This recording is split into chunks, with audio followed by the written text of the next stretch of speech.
I think we can all agree that we've purchased something in the consumer electronics industry. We've all purchased a gadget that can just drive you absolutely nuts.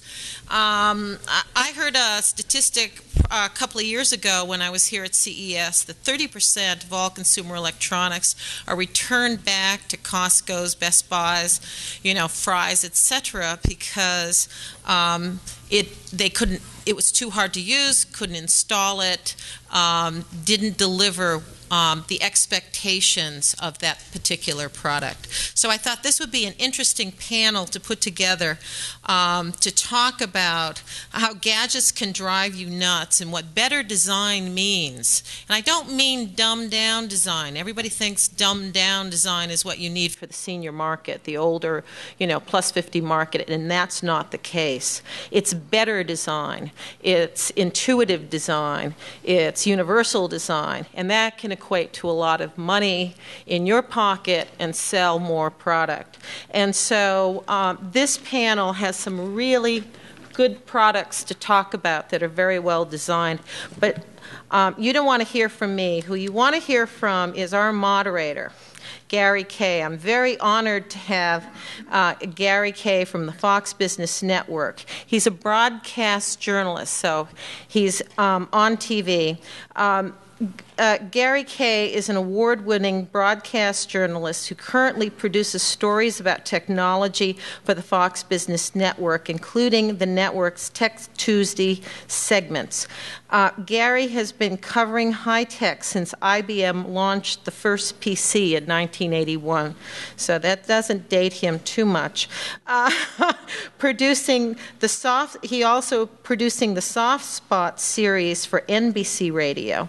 During the 13 years at ABC, he produced technology coverage for ABC News and Business World. Please take your phone off, please. We're recording. And so let me read that sentence again. During 13 years of ABC News, he produced technology coverage for ABC News Business World, bringing the first network television crew to Comdex, if we can all remember the late, great Comdex. And he went on to become technology producer for ABC World News Tonight with Peter Jennings. He moved to CNN. You've done them all, Gary. In 1998, where he covered news shows for CNN and Fortune and CNN Newsstand, America Morning, so Gary holds a Bachelor of Arts degree from Cornell University and a master's degree from in public policy from the University of California, Berkeley. So Gary has some great credentials, and he's got some great things to talk about. So Gary, lead this panel.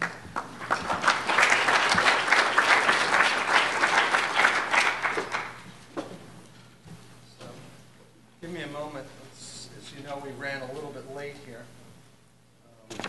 I'm just getting organized, and you're getting organized too. That's good. Take your time. Take your time. So I got to read. So, since I don't have my Kindle, on my Kindle, magnifying glass to go with it. And we'll talk a little bit about things like that. Let me introduce my fellow panelists first. Jeff Hill, who's the CEO of MYGAIT, in the middle. David Inns, the CEO of Jitterbug. You guys all know the Jitterbug phone, which has really been a breakthrough for seniors. And Jake Sigal, principal of Myine Electronics, who makes nice, easy-to-use internet radios, including a new one that wipes out the commercials. Breaks my heart. So what I want to do today is to sort of get this started is talk about what I see as two really different markets, the baby boomer market and the seniors market. And the reason I separate them out is because the baby boomers are the first generation to grow up somewhat tech savvy. And to a large extent, they pride themselves on that, and they've actually been the generation that's really driven, in large part, the digital revolution.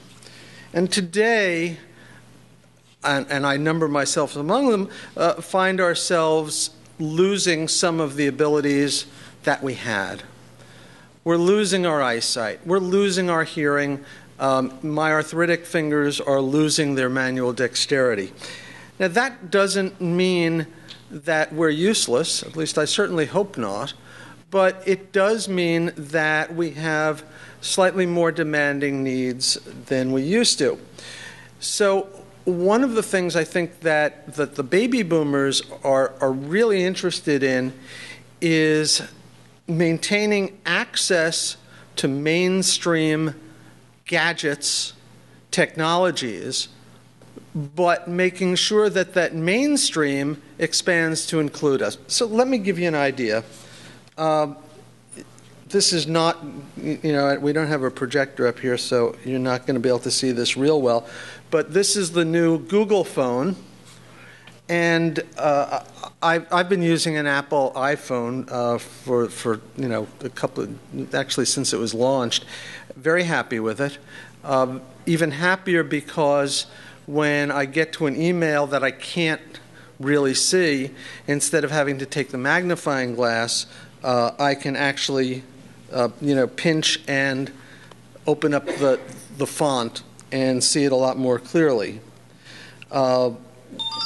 I was pretty much astounded when I got the Google phone and found that there's no such capability on this. The software doesn't exist for me to increase the size of the font. So the Google folks who have this wonderful piece of technology have basically excluded me from using it. I'm not a happy camper because it's a great piece of technology. All they needed to do was to put in the same kind of functionality that Apple's been using, so I could pinch, open it up, and then I've got this great gadget, and I'm now back in the mainstream. Another example, fitness. All right? I love to go bike riding, but I can't do the hills that I used to be able to do. So we're now seeing a whole new generation of bicycles. This is an electric assist bicycle from Sanyo. It's a little different from some of the others on the market because it does have regenerative braking. When you coast downhill or when you brake, it actually pumps power back into the battery pack. And it means that instead of fighting your way up the hill, you press on the electric assist. You still need to keep pedaling. You still get that fitness, but you're not huffing and puffing, or you don't have to get off the bike. The other thing I like about it is that it's a step-through, so that, again, once you get to be 60, 65, 70, you want to be out there biking, it's real tough to get over that middle bar. It's tough to get over almost any bar. So the last example I've got here of sort of, well, maybe not quite the last. I want to read something to you, because design isn't just in the product. It's also in the instruction manual, right? And I want to read to you verbatim an email I got from tech support with a company I happen to like, Uma. These guys make the VoIP system that you've heard advertised, the talker. So you buy the thing for $249 and then never have to pay for phone service. Well, I was having a lot of trouble getting the base station to talk to the handset. And I got on with tech support, and we tried one thing and another thing, and nothing worked. So finally they said, give us 24, 48 hours, and we'll send you the solution. Let me read this to you. All right. Please turn off both TLO and handset and follow the steps to register your TLO handset. Unplug TLO unit from power for 30 seconds. After 30 seconds, connect power to TLO. When the red UMA logo starts flashing, press stop and trash.